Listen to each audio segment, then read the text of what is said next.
It started with a noise no one else seemed to hear, an offbeat rhythm in the warehouse, a hum beneath the laughter. My manager called it team spirit, but I saw something else. Sensors disabled, safety rules rewritten for sport, and a secret project worth $700,000 buried under false reports. I was told to observe, and so I did. I watched, recorded, and waited until the day I turned their game into an audit that would burn brighter than any alarm. You stop hearing the noise after a while. Not because it is gone, but because it is winning. That thought lived in my head the way the hum of machinery lived in the building, constant, indifferent, impossible to ignore until it had already taken over. Monroe Foods smelled of baked bread and motor oil. The fluorescent lights hummed. The concrete felt like a second skin beneath the soles of my shoes. I had learned over 5 years to measure days by the rhythms of the plant. The morning safety briefing at 7:15, the lunch bell at 12, the last pallet scanned at 4:45. I measured time the same way I measured risk, by small numbers, neat checklists, by boxes that were either checked or not. My name is Evelyn Hart. I carried a clipboard the way some people carry a Bible. I was the safety compliance officer for the Monroe plant. That title fit me in a plain way, like a badge you might forget you are wearing until someone asked to see it. I took the ear protection out of the locker and checked the seal. I checked the padding on my gloves. I touched the edge of the clipboard to make sure the pen was attached and the inspection forms were stacked in order. These were small rituals. They were how I kept myself from believing that the building could be trusted. When Blake Weller arrived, he brought balloons and a smile the size of an auditorium. He was 30, maybe 31, with a haircut that cost more than 2 months of our janitor's wages, and a laugh that filled empty spaces. He said the plant needed energy and personality. He called meetings in the warehouse and stood on a pallet like he was delivering a TED talk. He talked about culture in a way that made everyone feel briefly like they were part of something warm and new. He introduced the warehouse games with a flourish and handed out neon wristbands. At first, the pranks were almost charming. Someone put rubber ducks in the drinking fountain. Another morning, we found every locker stickered with motivational slogans.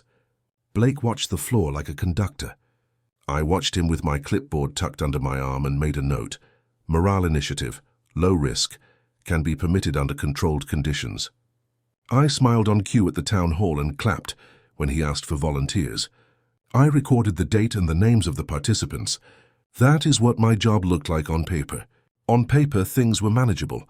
Then the pranks shifted weight. Jokes gained momentum and then gravity. Blake wanted to make the warehouse games authentic. He thought authenticity required pushing limits.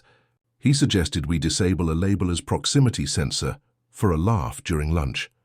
He told a team to remove their ear protection so the music can pump morale. He laughed when the operator complained of a buzzing in his hand from the vibrating conveyor. He shrugged when someone said with a sharp inhale that a cutter had nicked a palm. "A superficial cut," he said. "No blood, no drama." I filed a report through the internal system the afternoon the cutter cut someone. The form was precise, unemotional. I attached a photo and a description, dated and timed. The portal gave me a confirmation number. I printed the confirmation and slipped it into my folder. That night I checked the portal again. The entry was gone. The next day, Human Resources called me into a small office with a potted plant that had never seen sunlight. Melissa, the head of Human Resources, sat behind a wooden desk and smiled, as if the world was a battering ram she had learned to deflect with practiced diplomacy. "You are right, Evelyn," she said, with a voice shaped like a negotiation. "But being right does not always help. Be careful how loud you are." She suggested that I focus on the checklist. "We have standards," she said. "We rely on you to maintain them. But please keep in mind team cohesion. Please be a facilitator." I left the office with my pen lighter in my pocket and a weight in my chest. Blake doubled down. He turned safety drills into theatrical exercises. He announced an Occupational Safety and Health Administration-style escape room for employees to learn through play. We took a spare meeting room and staged hazard props. We hung fake warning signs and put cones where cones were not usually. The exercise was supposed to be simulated, and for the most part it was. Then the disinfectant sprayer that someone had set to demo sprayed real solution. Too strong for the enclosed air. Tommy, who had been the temp in receiving for 4 weeks, coughed and then began to choke on the aerosol. Someone opened a door. Someone else panicked. The script we thought we wrote dissolved into a moment of real danger. Tommy recovered after a trip to the clinic. He coughed for a week, and then he was called into human resources. The official line I was given 3 hours later read, "Temporary separation due to failure to follow designated training procedures and for behavior that disrupted established protocol." The words were clinical. The cruelty was not. They told Tommy that the incident was his fault because he had not followed instructions. They told me that the exercise had been a morale event. They told me that I had misinterpreted the severity of the sprayer. I went back to my locker and opened my bag. I took out a legal pad and a small black notebook I had bought on a whim 3 years earlier. I had used it for notes about vendor deliveries and the occasional phone number. That night, I pulled receipts from my wallet and made a new entry on the first blank page. I wrote the date, the time, the names. I described what I had seen in short, clean sentences. I copied email headers that I had thought redundant. I attached a photograph from my phone of the sprayer nozzle, with a smear of chemical on the tip. I named the file on my personal laptop noisecomplaint.docx and saved it to an encrypted folder. I did not type with rage. I typed with the steady, cold hands of someone who had been told not to feel and decided to record anyway. This was not bravado. It was not justice yet. It was a ledger. It was a way to stop the noise from erasing itself. I closed the laptop, and for the first time since Blake had arrived, I imagined a different kind of sound. The quiet click of evidence lining up like dominoes. The warehouse Olympics began like a festival pretending to be work.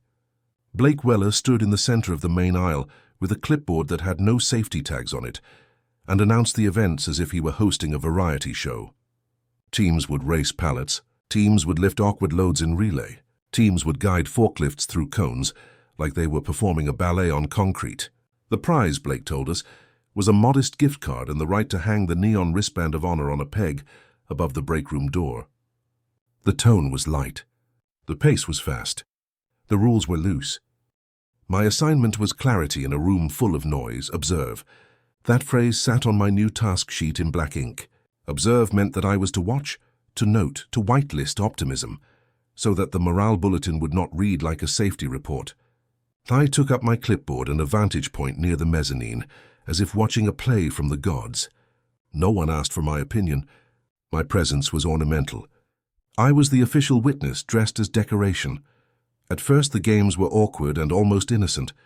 There were practical jokes that required ingenuity but not risk. A timed rapping race that left everyone laughing at their own incompetence. A stack of empty boxes turned into a makeshift obstacle course. I recorded the names of participants, the timestamps, the list of props. I kept my handwriting even and precise. I checked that nobody climbed where climbing was forbidden. I checked that lockout tags were where I expected them to be. I made notes in the margin. Low risk, monitor for escalation. Then the tone shifted in a way that had nothing to do with fun and everything to do with calculation. Blake wanted authenticity. Authentically dangerous, he said, because real pressure would reveal character. He wanted games that nipped at the edges of real hazards so that the adrenaline would feel earned. He proposed a challenge that required temporarily disabling a proximity sensor on a labeling machine so the operator could feel the thrill of manual intervention. He suggested removing personal hearing protection for a timed music-driven conveyor dance. He laughed when someone raised their hand and said that the sensor was there for a reason. He shrugged when a cutter thickened the air with a file of blood on a scrap of cardboard. Nothing dramatic, he said. It is part of the experience. I watched everything and wrote it down. I wrote down the date and time and the exact words he used. I wrote down the names of people who operated machines without their required certification that week. I collected email headers from internal messages that suggested budget reallocations. Those messages showed line items that did not add up. There was a single entry labeled Project Phoenix and a number beside it that blinked on screen with the same implacable light as a surveillance camera. $700,000. Project Phoenix. As Blake described it in a staged meeting, was a bold gamble for culture. He framed it with corporate phrases that smelled of press releases, innovation, resilience, and radical team building. He said that they would simulate an OSHA-style audit inside the plant. He said it would be controlled and educational. He said that the company would sponsor it in the name of transparency and growth. He smiled at the room as if he were doing them all a favor by making danger into a lesson. The truth, which I found by following the thread of receipts and contracts, was less generous. The $700,000 was not going toward new protective equipment. It was paying for actors and fabricated reports, and for consultants who would pose as inspectors. It funded staged camera crews and misleading signage, and a small army of people whose role was to validate Blake's narrative if anyone ever questioned the safety theater. At the same time, the actual protective budget was reduced quietly. Line items shifted from PPE to petty expenses, and maintenance requests were postponed, with a swiftness that felt deliberate. Human resources shrugged when I presented the evidence. Melissa told me that Blake was a visionary, and that disruption required a different kind of tolerance. He is testing culture, not committing fraud, she said with the kind of calm that cracks like glass when struck. That phrase left a hollow in me that I could not fill with words. I began copying emails to an external drive and saving video clips from cameras I had access to on nights when the system lagged. I made a list of vendor names and contract numbers. I printed invoices that bore the same font as our company letterhead, but a return address in a different state. There was a day when the theater became indistinguishable from the hazard. Blake called it the fire simulation. He wanted to create a controlled emergency drill that would test how people reacted. They rigged a zone with controlled smoke machines and staged a cascade of alarms. That would have been safe if the smoke machines had been the only element. Someone, trying to make the simulation more convincing, wired a real heat source near an old electrical junction that had long been flagged for replacement. The junction sparked. A small blaze licked the edge of a pallet. Sprinklers, old and temperamental, surged and shorted in a spray that fried a control box. Boxes fell. Planks cracked. For a handful of seconds, the plant reshaped into an animal that could have eaten us. People ran. Someone shoved a chair against a door, a gesture of instinct. I slammed into a stack of boxes and felt the hollow at the base of my throat, where the memory of other people in other factories lived. My father had been a maintenance man. He had died when I was young, after a conveyor jam had wrapped skin around a pulley, and the investigation had concluded that error and protocol were tangential things. I had grown up with the quiet knowledge that there were rules written to save bodies, and that sometimes those rules were treated like suggestions. The memory folded over me like a bruise. I felt my knees go weak. After the sprinkler stopped, after the alarms became background again, and the lights blinked themselves back to a flat hum, Blake walked through the wreckage with the calm of a showman. He clapped a person on the shoulder and declared the exercise a success. He told managers to make incident reports state no actual loss so the insurance would not be alarmed. He said with a practiced smile, "We learned a lot today." He told people to calm down, to focus on the positive, and to submit glowing feedback for the culture team. In the privacy of a dim restroom stall, I let the pressure catch up to me. Tears fell without sound. They were not clean anger tears or triumphant tears. They were the kind of tears that have each a small history, of long nights of watching, of being dismissed as overly cautious, of a father who had not been allowed the dignity of being believed. I whispered because the world felt too loud for speech. He is not the noise. The noise is everyone pretending not to hear him. Saying it aloud made the words real and dangerously specific. I printed every item I had. I bound documents and photographs into a packet, the way someone might bind a first draft of an argument. I labeled files with precise regulation numbers. I created copies on 2 external drives, one hidden. I composed an anonymous report and attached a compressed folder of time-stamped photographs and video clips. I did not send the report in the plant portal. I sent it to OSHA with the anonymity of a service designed to catch what institutions might prefer to forget. When I returned to the main floor, the air felt changed. People were tired, eyes glassy. Blake was already telling the story of the day as a triumph. That night, after I had done the only thing that felt possible to do, I sat with my hands in my lap and held a small USB drive. It was unremarkable. It felt heavy. She sat at the small kitchen table in the apartment she had rented when the plant first moved her across the state. The light from the street lamp pooled on the wood like a pale spill. She had intended only to clear her inbox and delete the files that had become too heavy to carry. She had told herself the work would not feel like work if she could simply erase it and walk away. Evelyn Hart placed the unremarkable USB drive under her palm and felt its hard edge, as if she were holding a small, dense secret. Her cursor hesitated over a folder labeled Evidence. She breathed slowly and opened it. The files were there in neat rows: photographs, PDFs, audio clips, exports from the plant control system, and a set of surveillance videos tagged by date and camera. She had not watched all of them. She had watched enough to know the pattern. Tonight she watched one more. The camera angle was from an aisle cam, the kind of fixed, unglamorous eye that people forget is watching. It showed Blake Weller in a high-visibility vest, moving with casual purpose toward the labeling machine. He crouched by the sensor panel, a shadow in the grainy footage.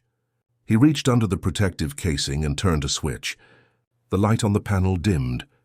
He stood and brushed his hands as if adjusting a cuff. The sequence lasted less than 8 seconds. The footage did not interpret motive. It simply recorded a fact. He had turned a safety sensor off. Evelyn watched the clip twice.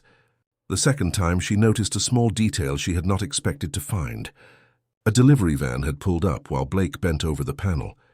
A man in a plain jacket carried a briefcase with an embossed logo. The van drove away within 20 minutes. She did not know the man. She did not need to know his name. The presence of that van was another thread to pull. She did not send the clip directly to OSHA. She had learned the hard way that when institutions are threatened, they can fold inward like paper. Her report to the internal portal had vanished before her eyes. The plant had a motive to keep things tidy. The county had a motive to keep jobs. She needed someone who would read the receipt as a ledger with teeth. Someone whose balance would tilt if a large liability was at risk. Evelyn sent an encrypted packet to the corporate insurance firm that underwrote the plant. She attached the surveillance clip, the invoices that redirected protective equipment budgets, and a careful narrative that laid out the chronology of risk and the potential cost of exposure. She did not write with drama. She wrote with facts. She closed the file, and for the first time since she began the ledger, she felt a surge of something that was not relief, but the beginning of consequence. Within a week, the insurance company initiated an independent review.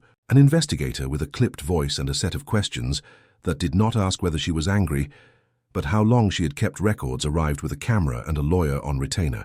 The investigator took copies of her encrypted drives and thanked her for her thoroughness. He did not promise her safety. He promised only that someone outside the plant would look. The headline arrived in a way that felt unreal. Safety fraud at Monroe Foods. The story spread first through industry newsletters and then into the local paper. Blake Weller was placed on administrative leave.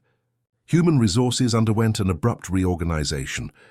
Melissa, who had smiled over the potted plant, was reassigned to a regional position that came with fewer decisions and more conference calls. The company issued a statement that used the language of compliance and regret. It felt, as public relations statements often do, like polite weather. They called Evelyn in to speak with investigators. She sat across from a table of people who showed her documentation and asked direct questions. The legal representatives were there. A representative from corporate was there. She answered with the same crisp sentences she had used in her ledger. She did not crave revenge. She craved accuracy. When the investigator asked if she feared for her safety in coming forward, she remembered how the plant had shifted the calendars, the way her audits had been reassigned, the way cameras had been mysteriously offline on certain nights. She also remembered Tommy at the clinic and his empty locker. She chose to report the truth in a voice that was steady because it had to be steady. A hearing followed. The room was full of faces that had watched a different version of the plant for years, faces that had applauded Blake when he promised energy and morale. A lawyer asked her a simple question with a tone that suggested a more complex one. "Did you feel vindicated, Miss Hart?" Evelyn did not allow her voice to rise. She had no intention of turning the moment into a speech. "I felt quieter," she said. The words came out like a measured intake of air. They were not a confession of triumph. They were a statement of cost. The quiet that followed was not peace. It was the silence that comes after alarms are turned off, the silence that has teeth. It meant that some things had been stopped, but it did not mean that all things were made whole. The audit revealed misallocated funds, staged audits, and a series of deliberate edits to camera logs. The company faced penalties and an order to overhaul safety processes under external supervision. Blake's temporary leave became a suspension pending review. The plant closed for a week of inspections that cut into production and profit. The workers returned to a site under scrutiny. Some of them were relieved. Others were uncertain about what safety tasted like when it arrived with subpoenas and interviews. Evelyn did not receive a promotion. Corporate offered her a position as a consulting compliance advisor for a different region, with a title, salary, and the kind of authority that could have been an answer. She debated it late into the night and ultimately declined. Her ledger had done the work she needed it to do. She did not want a trophy for damage control. She wanted a world where the work itself required fewer ledger entries. Months passed. The plant changed in ways that were visible and in ways that were not. New signage appeared. Training modules were mandatory. Cameras were repaired and monitored by an outside vendor. But there were small concessions that were harder to scrub. The way some people would not meet her eyes in the break room. The way certain names still trailed rumors like dust in the air. On a rain-cold morning, Evelyn sat in a modest office that belonged to a small consultancy firm.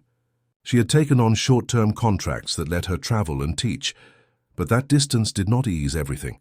She opened her email and found a message with no header and little content. The message read in plain text, "They are hiring a new safety manager.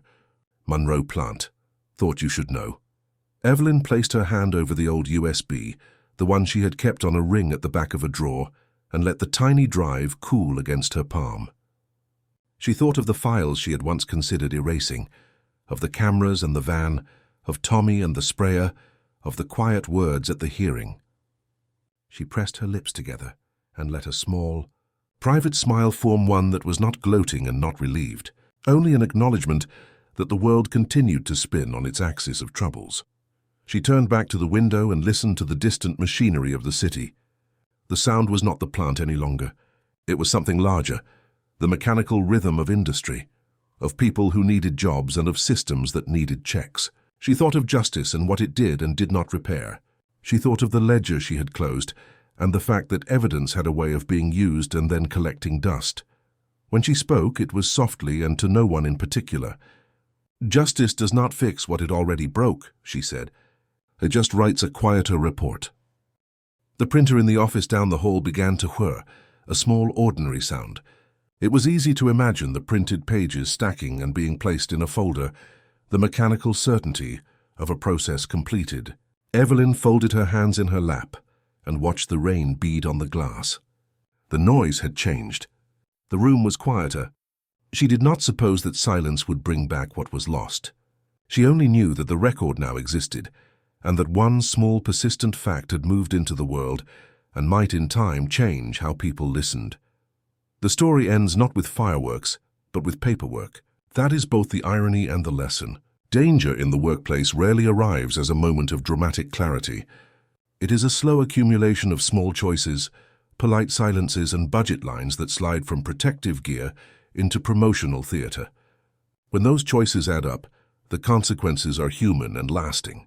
What I did was simple in method and stubborn in will. I listened to the small alarms that everyone else had learned to ignore. I kept a ledger when memory would have failed me, and I trusted that facts, when gathered with care, could demand attention. There is courage in visible defiance. There is another kind of courage in the quiet accumulation of evidence. Standing in a doorway and shouting will draw eyes, but not always change systems. Filing a thorough report, saving timestamps and preserving footage is the work that changes outcomes. I chose a ledger instead of a speech because a ledger leaves less room for reinterpretation. It is harder to argue with dates and sequences than with indignation. That is a practical lesson, but there is also an ethical one. Institutions are only as safe as the people willing to hold them accountable. Policies are language on paper until someone enforces them with integrity. Justice arrived imperfectly. It closed some doors and opened others. People were held to account. Some wounds were acknowledged by auditors and by fines. Other losses could not be repaired. The point is not that laws are infallible. The point is that accountability is possible when someone refuses to let the noise become the story. Recording the facts will not bring back what was taken, but it can prevent the same pattern from continuing for someone else. If this story resonates with you, consider what you are able to preserve: names, dates, images, a copy of the email that someone claimed never existed. If you work in an environment where safety feels negotiable, know that small acts of documentation are tools of protection and of memory. If you have ever been the person in the room who raises a hand and is told to calm down, you are not alone. Your voice matters. Your record matters. If this account moved you in any way, share one small detail in the comments, perhaps a ritual you use to keep track, or one thing you would change about workplace culture if you could. Those comments matter because they build a map of experience that others will find useful. If you want more stories that look at ordinary courage and the quiet mechanics of justice, consider subscribing. I will be here continuing to listen and to record because someone has to keep the ledger when the machines do not.